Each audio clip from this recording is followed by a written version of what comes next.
let's do a book haul. This will be my first book haul in like basically a year, and I gotta say, I am so proud of myself. I never thought I'd be able to just like not buy books. Last year, I made a deal with myself where I would stop buying books altogether. I got a library card, and so I was like, I no longer need to buy books. You know, I have the library now. I can take books out digitally. I can also use subscription services like Scribd, Audible, Kindle Unlimited. Like, I have so much access to digital books that I felt like I no longer needed to buy books that I didn't know if I would like, I didn't know if I would keep, because I really don't keep that many books on my shelf forever. I'm the type where once I read a book, I pass it along to someone else.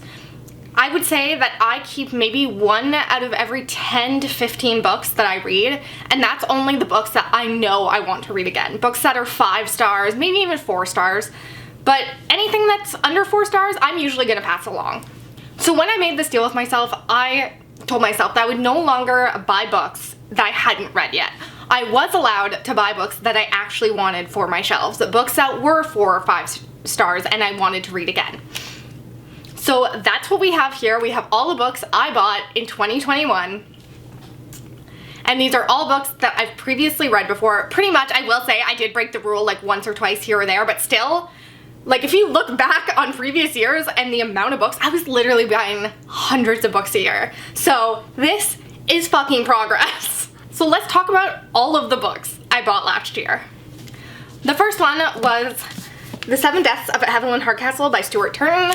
This is a groundhog-style Agatha Christie murder mystery. Basically, this guy wakes up in a mansion and he has no idea who he is, how he got there. He knows nothing about what's happening to him, except for the fact that Evelyn Hardcastle is going to die and he needs to figure out who's done it, or who's going to do it. Or once he falls asleep, he wakes up in a different body and has to relive that day all over again.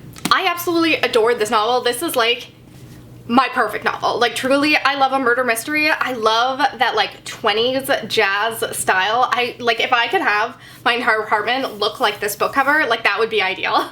That Art Deco sort of jazz age, I'm really into it. And then you add in this like sci-fi sort of time travel groundhog thing. I love that so much. Like, that is my shit. So this was 5 stars. I 100% will be reading it again. Like, love it. I don't know where to put these books. That's the only problem. Also, I bought a lot of these books secondhand. So this next book is Pretty Girls by Karen Slaughter. This is a pretty fast-paced thriller about 2 sisters whose other sister went missing 20 years ago, I believe. One of these sisters, her husband ends up being murdered, and so they kind of come back together after many years apart of not speaking and kind of have to deal with everything that's going on and try to figure out how these 2 things are connected. I really enjoyed this. This wasn't like my absolute favorite. I feel like people tend to overhype it, but what I think is so special about this is the point of view, is the characters. I feel like Karen Slaughter really nailed it, and the pacing. Like I said, this is very fast-paced, which doesn't always work for me, but I thought she did this really, really well. She definitely explores this damaged sister dynamic beautifully, and the POV, like I said, like I don't want to give too much away, but this feels like a Criminal Minds episode, but personal to this main character. You really get a look at what happens when someone you love has been taken away from you in a very grotesque way. The next thing I picked up was The Diviners by Libba Bray. I cannot get the stickers off this, which drives me nuts, and I've seen that like several different companies now have put out like collector's edition box sets, and now I kind of want them because the thing about these books is like, I don't know if there's any hardback editions that all actually match each other than the limited edition box sets, which drives me crazy. Regardless, I clearly bought this from thrift books or something. Anyways, this is a YA story with paranormal undertones. It's about a group of friends who all have these different sort of mystic abilities. There's also a murder mystery, and I just really love the characters. I'm trying to get more out of YA, and I'm not usually into supernatural stuff, but I love these characters all so much. Every single one of them has an interesting storyline, which is very rare. There was love triangles and love squares and other stuff, but like, once again, it's so rare for me to like every single character in the love triangle. I actually don't know who I want these characters to end up with because I like every one of them so much. None of these people are perfect characters. They all fuck up and do shitty things, and I love them for it anyways because their choices are so interesting and because they're so interesting. So I don't need them to necessarily be the most likable characters. And once again, like I mentioned, I love that 20s Art Deco jazz age, and this is another one. The opulence of that era is just, it's so intoxicating and I adore it. Next book I have here is The Space Between Worlds by Micaiah Johnson. This is a sci-fi novel about a woman who travels to all these different worlds that look like ours but are often much different. Basically, there's many different iterations of our world with all the same people, but of course there are kind of the butterfly effect where one small thing has changed and so a lot has changed. So the farther away you get, the bigger difference between their Earth that there is. The main character is one of these travelers who travels to these other Earths. She can only travel though to Earths that she is dead in. But she is their biggest and most important traveler because she has only 7 out of like hundreds versions of her left, and so there's only 7 worlds that she can't travel to, which makes her very, very valuable to this company that she works for. I thought this book was so interesting. First of all, it does so much in so few pages. Beyond that, I love anything that is sci-fi but takes that sci-fi thing, this big world mystery thing, and focuses on the personal stakes. This focused a lot on our main character and her life and what would lead you to be this person where in all these other iterations of Earth, she's no longer with us. She continues to die over and over again. Why? What about her life? What about her means that continues to happen? There's also a lot to say about abuse and trauma and how that affects you.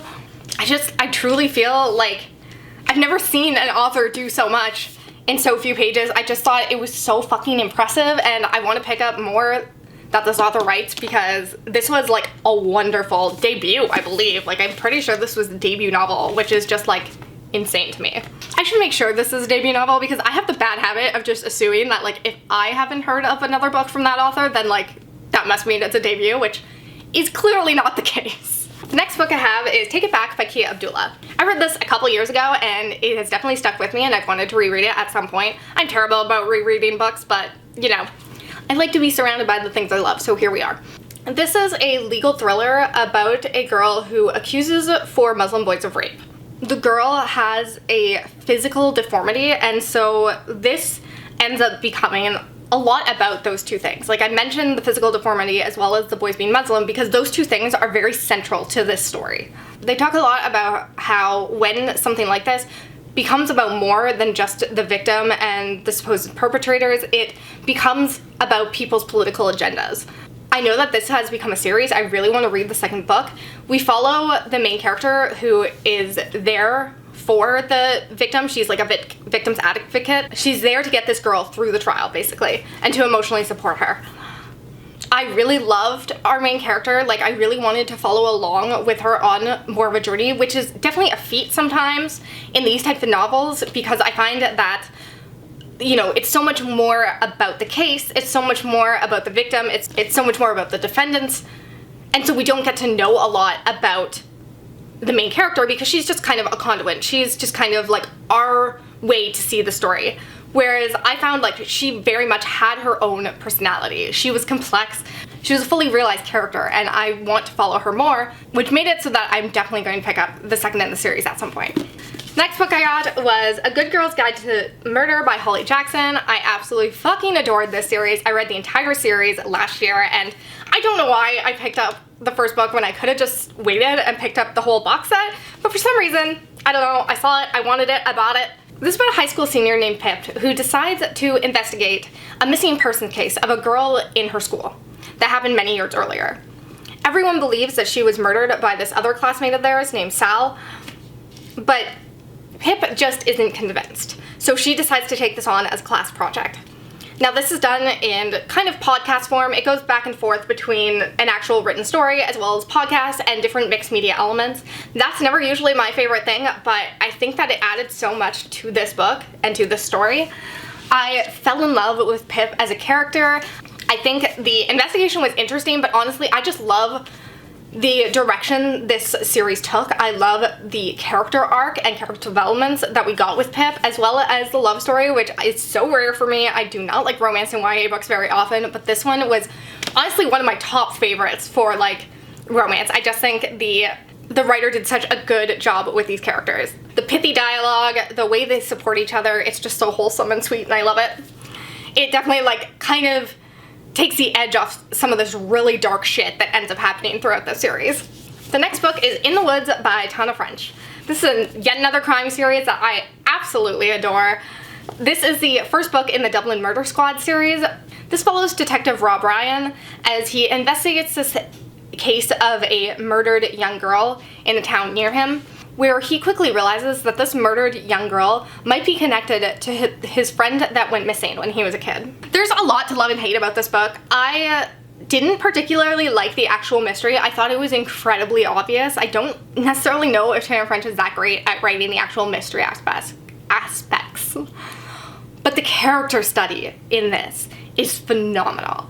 The character arc that this guy goes through, I was screaming into a pillow because I was so mad, but I think the kind of de-evolution that we see this character go through, because like he's suddenly having to relive all this trauma from his childhood because he was there when his friend went missing. It was so expertly crafted. I loved his partnership between him and Cassie and the way that went forth as well. I just like so much of this has stuck with me. I have thought about this so much. I read the second book. I loved it as well. Like it was just as good as this first novel, and I've heard great things about the rest of the series. I can't wait to get to it. Like I need to get to it now because this first book really blew me away in a way that I wasn't expecting. The next book I have here is The Echo Wife by Sarah Gallion. This is a very short sci-fi novel about a woman whose ex-husband has left her for a clone of herself. That's just where the book kind of starts off. Basically, this clone shows up and something horrible has happened, and now the main character needs to get involved to try and help her clone out of this situation. I just thought that this book was an unexpected delight. It had so much to say about gender roles in a way that I totally wasn't expecting to see. And once again, I love when sci-fi takes on these human aspects, when it's less about the big fantastical end of the world things and more about the micro instances of humanity. It definitely has sort of a domestic thriller quality to it, which is something I love, while also including the sci-fi element, which I just think is really fun. And it's so short, you could get through this super quick. I definitely want to read it again because it gave me so much to think about when I first read it. I'm taking way too long about these. I need to get snappier. The next thing I have is An Unkindness of Magicians by Kat Howard. I'm so happy she's coming out with the second book to this because I think this premise is so great. I do think there was a lot of flaws in this novel, but I can't wait to read more of it. This takes place in a world where there are magicians and magic. There are a ton of different magic houses, and all of these magic houses vie for power and compete in this tournament that takes place every 20 years. Basically, they set forth a competitor from their house and they fight to the death almost, and whoever wins ends up being like the head house, the head bitch in charge, etc. But there is a dark side and a price to the magic that they use. It basically all comes from this one house where these girls are kept and basically tortured in order to steal their magic from them and give it to the rest of the community. We follow a main character who has escaped this hellacious house and has decided that she wants to bring forth a lot of justice during the next tournament. The writing in this was very evocative, but also weird. Like, there were just things that didn't necessarily make sense. I think she was going for very flowery writing and in some cases it didn't always work. There were certain other things that I didn't love about it, like the main character was basically unbeatable. Like, she had so much power that it was almost silly because you knew that there was no instance in which she was even going to get hurt. They would build up to this gigantic battle and then she would just come in, kick ass, and leave again, and it was just so anticlimactic. But I loved the setting so much. I loved the premise so much. These characters, like, there was so much greatness in this, and it was such an easy read that, I don't know, I just like kind of fell in love with it regardless of all its flaws. The next book I have is Keeper of the Lost Cities by Shayna Messenger. I've talked about this a million times on my channel, so I'm not going to talk about it anymore. It's a middle grade series. I fucking love it. Keith and Sophie for the win. I wanted to have the first book in case I need an easy pick-me-up. The next book I have is just this tiny little novella from Gillian Flynn called The Grown Up. This is about a con woman who reads people's fortunes, but not really because she's conning everyone. But all of a sudden one day a woman comes to her wanting to exorcise her house because she thinks it's haunted. This girl decides to go with it because she likes money. Gillian Flynn is the fucking queen of everything. Like, I would read a million goddamn novels by her if she would just put another one out.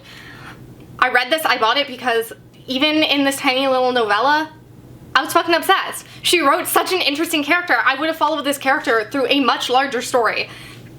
I can't explain how good Gillian Flynn is as a writer. Like, it's unmatchable. The next book we have is Harvest of Sighs by Sierra Simone. This is the third book in the Thornchapel series. Another series I've talked about a lot on this channel. This is a story about a group of friends who go to this mysterious mansion that they used to inhabit as children. They go back there and decide to have a lot of orgies with some rituals on the side. This third book wasn't my favorite of the series. That definitely belongs to the second novel in the series, but it had so much Auden and Saint Sebastian goodness that I will definitely read this fucking shit again. There was a terrible twist at the end of book 2. I don't want to talk about it. Somehow the writer made it work in this novel. I don't know how, but she did it. It was hot. I don't want to talk about it. Like I said, I'm learning new things about myself that I do not enjoy. The next book I have is The Exorcist by William Peter Blatty. I've talked about this as well. The Exorcist is my favorite horror movie of all time. I have watched that shit too many times to count. I read this book not thinking I would love it because I know the movie so well, but I actually think this intensified my love for The Exorcist. Like, this was such a fun experience for me reading this. I could picture it so well in my head because I love the movie so much. I can picture every scene, but there was enough different that it definitely added to my experience. So fun. If you love a movie and you haven't like read the book it's based on, do it. It is an enjoyable experience in a way I wouldn't have expected. Okay, I have a Leaning Tower of books now. So the last book I have here that I have read already is Tuesday Mooney Talks to Ghosts by Kate Reculia. Probably not how you say that. This has a lot of the things I love in a novel, which is a quirky lead girl who's a little bit of a loner. She's kind of sarcastic and witty, but like kind of a dick. And she wants to be an amateur sleuth. She likes to solve puzzles. Very Veronica Mars-esque. This also has this sort of investigation style game where a billionaire has died and he has left this massive game in their city and whoever like figures it out gets to win his fortune. The ending of this was a bit weird, I'll give it that, but the rest of this I enjoyed so much. There is some weird kind of fantastical elements because she kind of sees dead people. Obviously, the name gives that away and I should have expected that, but it was a bit weird. Didn't love all of that, but I love the characters in this so much that like I would read more books if this was a series. Please make it a series. Now, like I said, I did fail a little bit, but this was near the end of the year. I bought 2 books that I haven't read before. One of them I feel okay about, and that is Jurassic Park by Michael Crichton. I just saw this edition and I needed to have it, and that's why I picked this one up. I haven't read this book, but I've always wanted to. I absolutely love the movie. It's honestly one of those movies that I didn't think.